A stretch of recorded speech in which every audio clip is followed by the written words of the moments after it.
में आवाज मिलाना, आवाज ऐसी होनी चाहिए कि जो सपने के साथ भगत सिंह ने फांसी खाते समय कहा था कि मैं लाखों करोड़ों भगत सिंह पैदा करूंगा, मैं ऐसा काम करूंगा जिससे क्रांति देश में आएगी। मैं चाहूंगा पपावर से ये आवाज हमारे उस महान पुरुष शहीद भगत सिंह, आजम भगत सिंह तक जानी चाहिए। दोनों हाथ भरे करके, मुट्ठियां बंद करके मेरे साथ नारा लगाएंगे, इंकलाब जिंदाबाद। ऊपर वाले गोल नीला नारे जो साहब भगत सिंह को जानते नहीं होंगे आप लोग, ऊपर वाले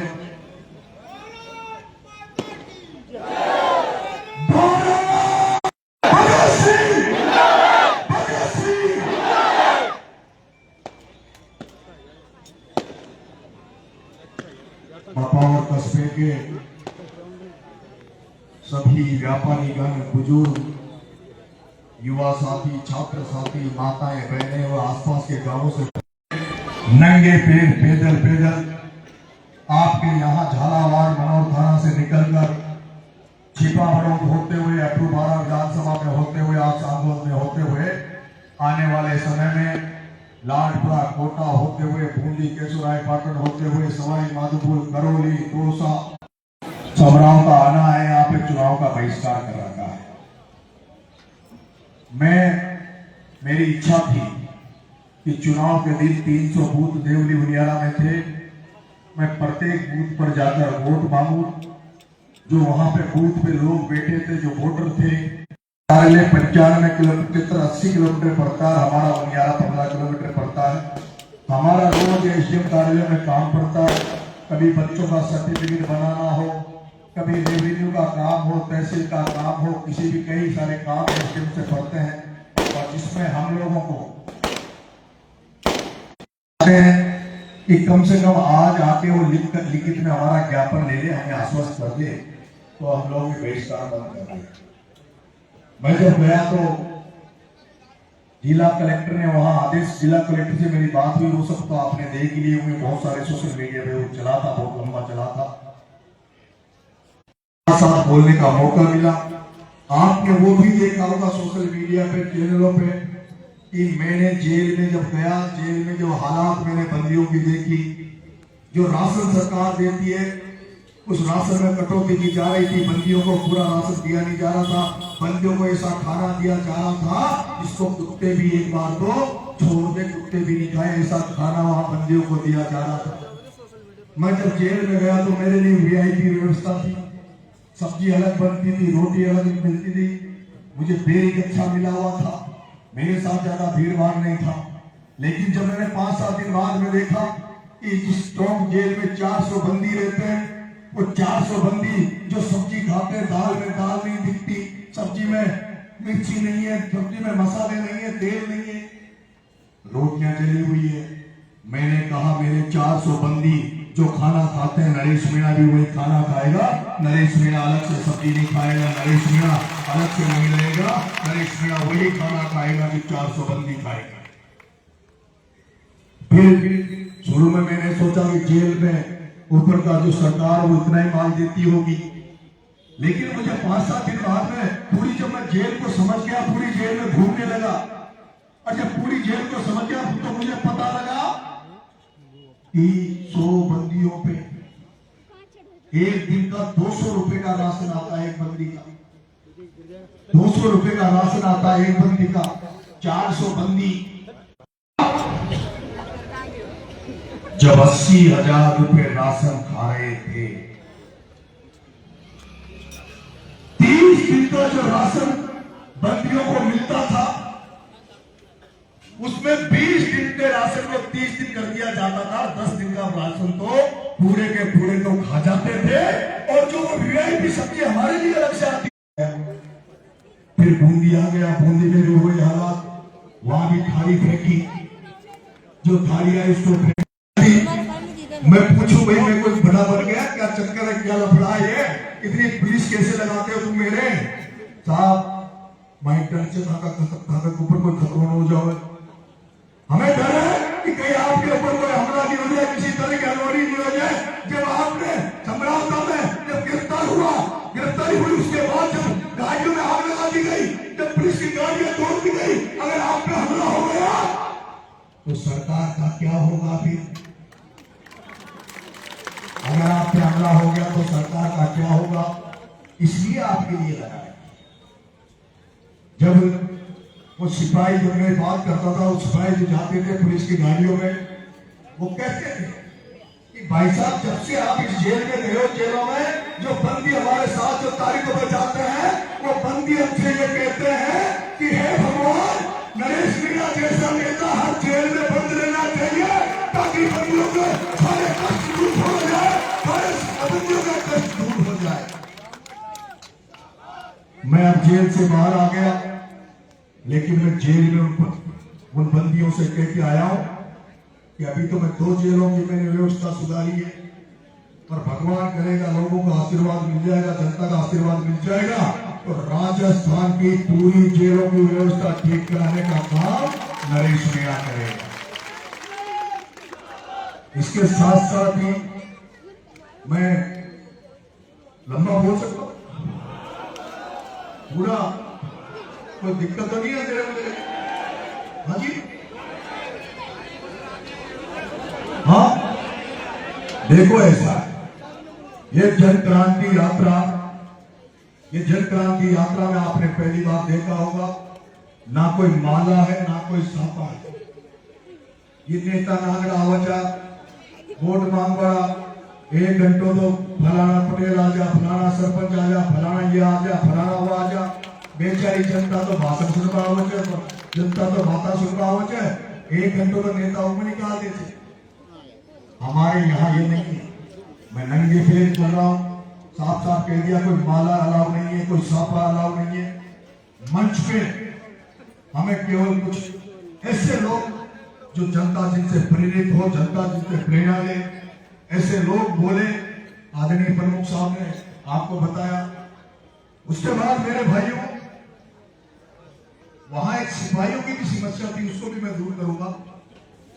एक दिन 26 जनवरी को डिस्ट्रिक्ट जज साहब जेल में आते हैं, मुझे बोलने का मौका दिया।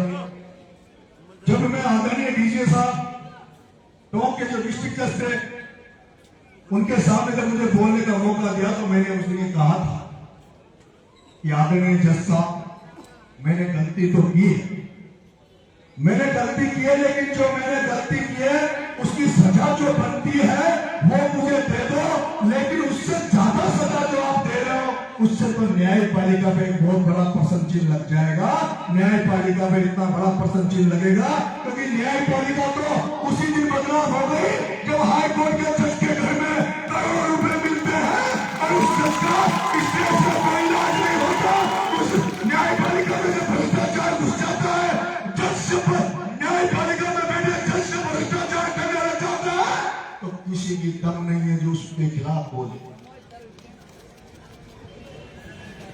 कोई भी दम नहीं है जो जजों के खिलाफ बोले। मैं 8 महीने रहा, घर वाले भी मिलने जाते थे और लोग भी मिलने जाते थे। आंदोलन की रूपरेखा बनी, सब कुछ हुआ, सब कुछ तय हुआ। आप सबको पता है 25 फरवरी को राजस्थान विधानसभा का घेराव था।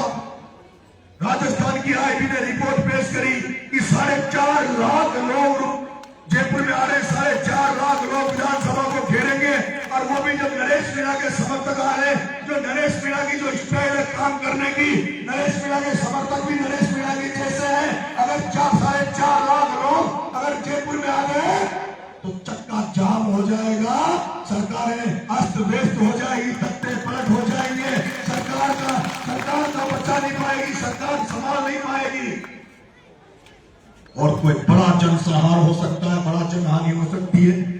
उसके बाद राजीनामा हुआ, समझौता होने के बाद में मैं जब छूटने का समय आ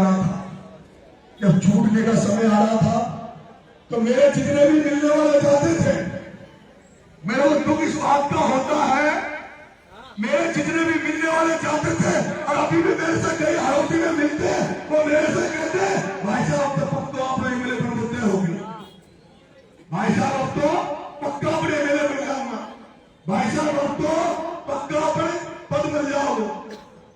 अरे मेरे भाइयों, मैं उस राजस्थान विश्वविद्यालय की राजनीति सीख के आया, जहाँ ये भाया वगैरह प्रताप सिंह सिंघवी वगैरह तो उस जयपुर की तरफ सीखने गए हैं, और मैं तो सीख कर उधर से आया हूँ।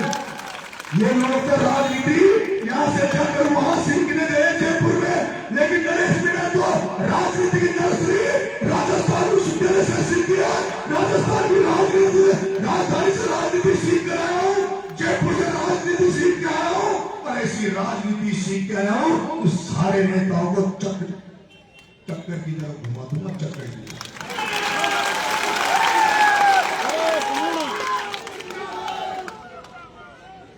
सारे लोग जाते थे, कहते थे भाई साहब अपन बहुत बड़े बन गए, भाई साहब अपन बहुत बड़े बन गए, बहुत बड़ा नाम हो गया, पूरा देश जान गया। अब आप बाहर आओ तो बिल्कुल शांत रहना, गुस्से में काबू रखना, आप अपने तेवर और तरीके को थोड़ा ढीला करना, नरम करना। मन का सही बात है, अपने आप को बदलने की कोशिश करूंगा, अगर बदलने का आया तो। लेकिन जैसे जेल से बाहर आया, जैसे जेल से बाहर आया, जेल के बाहर आने के बाद जो मैंने सिस्टम देखता हूं, उस सिस्टम को मैंने देखा, राजस्थान की राजनीति में मैंने देखा। मेरे जेल से बाहर आने के बाद मुझे पता लगा कि किस किस नेता ने माँ बाप के चक्रव्यूह की तरह नरेश मीणा तुझे फंसाने का चक्रव्यूह कर रखा है।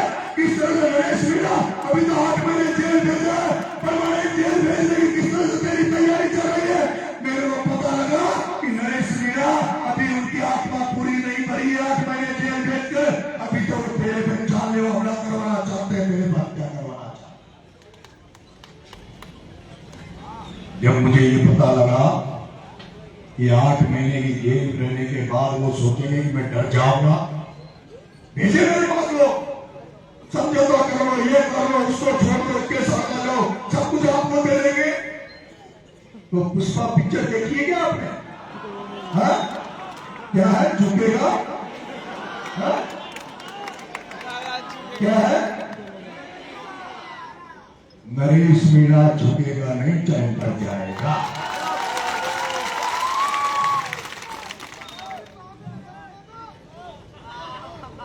मैंने एक दिन अचानक से बाबा खाटू के दरबार में ढोक लेने के बाद, पर मेरे को ऐसा लगता है कि जिस तरह का संग्राम में कांड हुआ था, उस दिन जिस तरह का कांड हुआ था, गोलियां चल रही थी, बंदूकें चल रही थी, तो वो गोले जो गैस के गोले होते हैं, जो मिर्ची बम होते हैं, वो फेंके जा रहे थे। रात को 3 बजे हमारे पास खबर आई कि एक माँ और 2 बच्चे इस घटनाक्रम में एक्सपायर हो गए।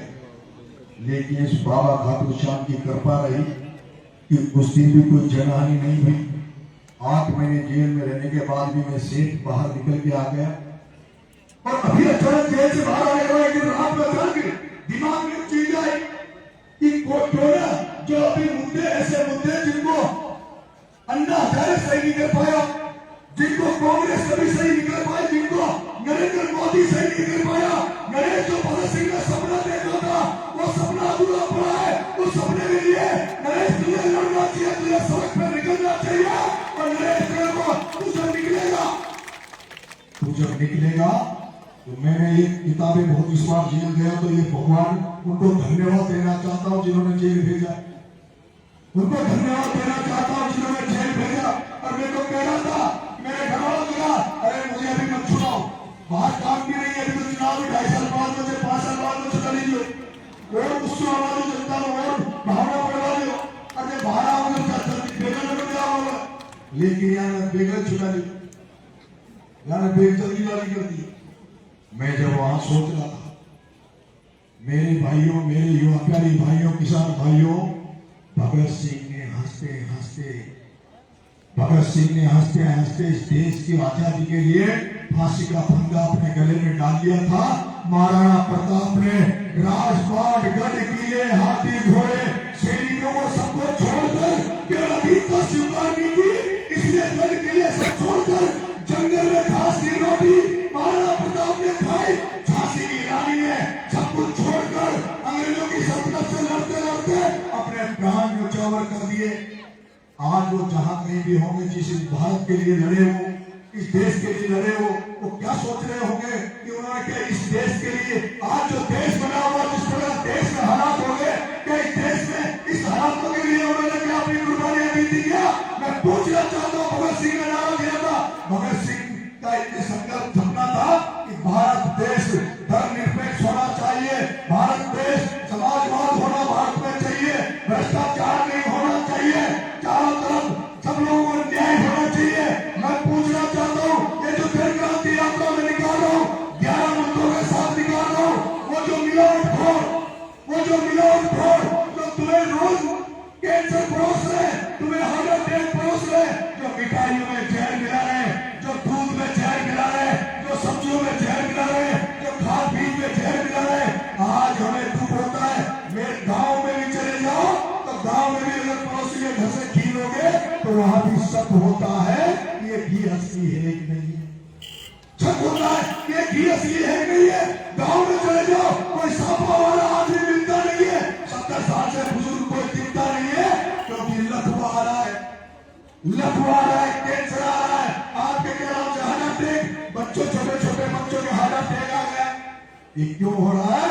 क्योंकि खाद्य पदार्थों में मिलावट का दौर चल रहा है। उस मिलावट की वजह से आज हर घर में बीमारी हर व्यक्ति दिख रहा है। दूसरा, नशा। मैं इस राजस्थान को नशा मुक्त बनाना चाहता हूं। नशा इसमें भी आपके यहाँ बपौर में भी होंगे, वो नशेड़ी जो नशा करते हैं, पहले खुद के शरीर को खत्म करते हैं, फिर परिवार को खत्म करते हैं, और जब परिवार से खुद से उनके नशे की पूर्ति नहीं होती तब वो आसपास चोरियां करते, चकारियां करते, आसपास के वातावरण को गंदा करते, रात में लोगों को, सोते हुए लोगों को मार देते, एक पुलिस स्नेक के चक्कर में हत्या कर देते, एक पुलिस स्नेक के चक्कर में हत्या। मैं कहना चाहता हूँ, लेकिन वो जो स्नेक ने जिनको नशा लग गया उनकी उतनी बड़ी गलती नहीं है, लेकिन इस बपौर में भी जो स्नेक पी रहे, कोई तो पूरी बेच रहा होगा यार, कोई तो पी की पूरी का धंधा कर रहा होगा। मैं पूछना चाहता हूँ कि यहाँ के थानेदार को ये पता नहीं है कि कौन कौन पूरियां बेच रहा है? क्या यहाँ पता नहीं कौन कौन पूरियां बेच रहा है? अगर बपौर में कोई पूरी नहीं बेचेगा, सांगों में पूरी नहीं बेचेगा, गाँव में पूरी नहीं बेचेगा, बाहर में पूरी नहीं बेचेगा, तो पूरी ये पीने वाला लाएगा कहां से? ये पूरी लाएगा कहां से? और जब इसलिए मैंने दूसरी मांग मेरी है कि राजस्थान को नशा मुक्त करूं, लेकिन सरकारों के भरोसे तो छोड़ने वाला नहीं है। ना अशोक गहलोत की कांग्रेस की सरकार ने कुछ हुआ, ना बीजेपी की सरकार ने कुछ होने वाला है। पंजाब में नशा जिस तरह से फैल गया था, पंजाब में जिस तरह कैंसर के मरीज आ रहे थे, पंजाब में ट्रेनें कैंसर की ट्रेनें भरवा के राजस्थान में आती थी, और आज राजस्थान में भी हर गांव में हर 2-4 घर छोड़ कर कैंसर घुस गया, हर 2-4 घर में कैंसर घुस गया।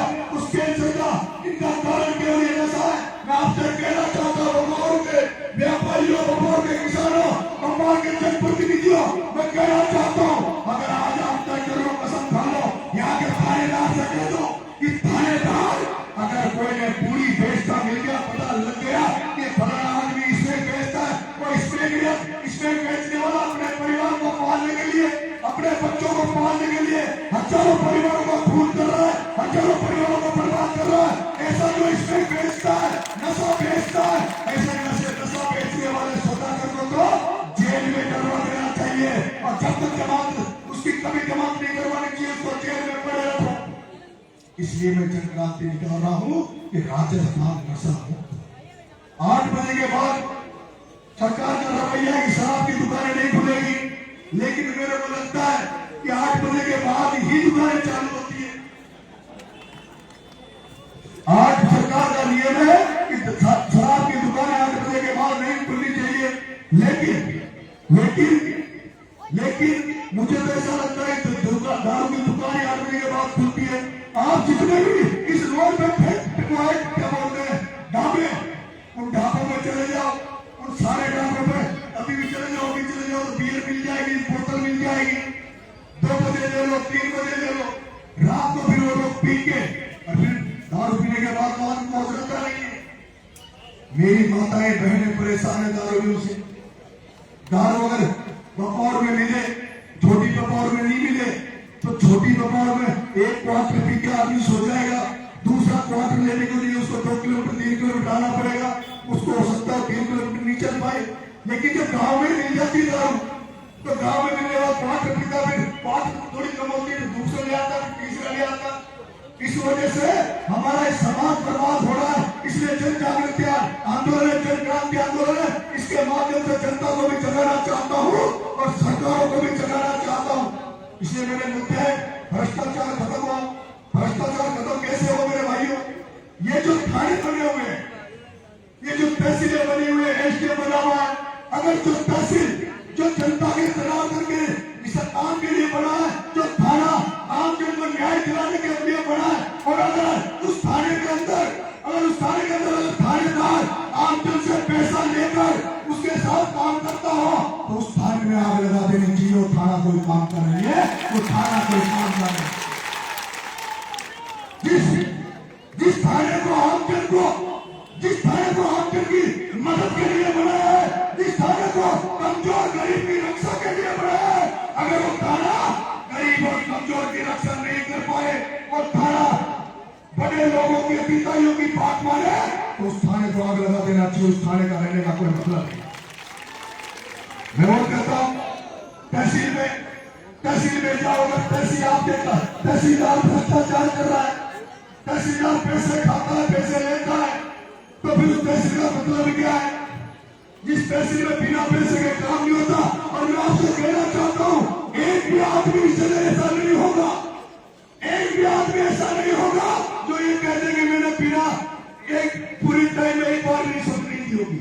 प्रमुख साहब ने भी रिश्वत दी होगी, पटेल जी ने भी किसी काम में दी होगी, जितने बैठे इन्होंने नेता है आपके, इन्होंने भी रिश्वत दी होगी, आप सबने रिश्वत दी होगी, कहीं न किसी न किसी रूप में रिश्वत जरूर दी होगी। क्योंकि हमने तो समझौता कर लिया, हमने तो ये मान लिया बिना पैसे दिए तो काम होगा ही नहीं। हमने तो ये मान लिया अगर 151 का मुकदमा हो गया, 20 कांस्टेबल गांव में आ गया तो हम तो करके सुबह भाग के जाएंगे। सिपाही थानेदार सिपाही आई छो तो पतो न साहब तो भाया अपना साहब पीछे देता है, बड़ा केस पड़ रहे हो तो 117 को छोड़ देगा, केस पड़ रहे हो तो 117 को छोड़ देगा। 307 को केस होगो, 307 को केस होगो तो रेट बढ़ जाओगी, पीछा दे देगा तो 307 को 323 में बदल देगा। और अगर 323 को केस से पीछा कर दिया तो 307 में बदल जाओगे। जिसे मारो पर आगे जो मारो पर मुकदमा जो 323 341 332 353 को और लगा जो चांद लेवा हमला को मैंने कहा चांद लीजिए थप्पड़ दीजिए, मैंने चांद लीजिए। मैंने कहा एक बड़ा अधिकारी, एक एसडीएम आपके अपने अधीनस्थ जो छोटी नौकरी करती है आंगनबाड़ी की महिला चित्रा मीणा, वो आंगनबाड़ी की महिला चित्रा मीणा का हाथ पकड़ के एसडीएम कहता है कि वोट देने तो तेरी नौकरी भागाऊंगा, वोट देने तो तेरी नौकरी भागाऊंगा, जबरदस्ती वोट दिलाऊंगा। मैं धन्यवाद और सुबह चित्रा मीणा के माँ बाप को कि वो धन्य है जिसने नौकरी की परवाह किए बिना भी ईमानदारी में खड़ी रही, न्याय में खड़ी रही और पूरे एसपी कलेक्टर सरकार पूरी ताकत लगा दी थी चित्रा मीणा को चेंज करा दे, स्टेटमेंट चेंज करा दे, लेकिन नहीं की।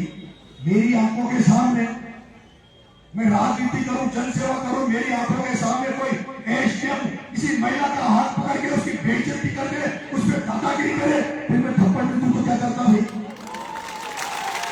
मैं थप्पड़ नहीं दूं तो मैं क्या करता?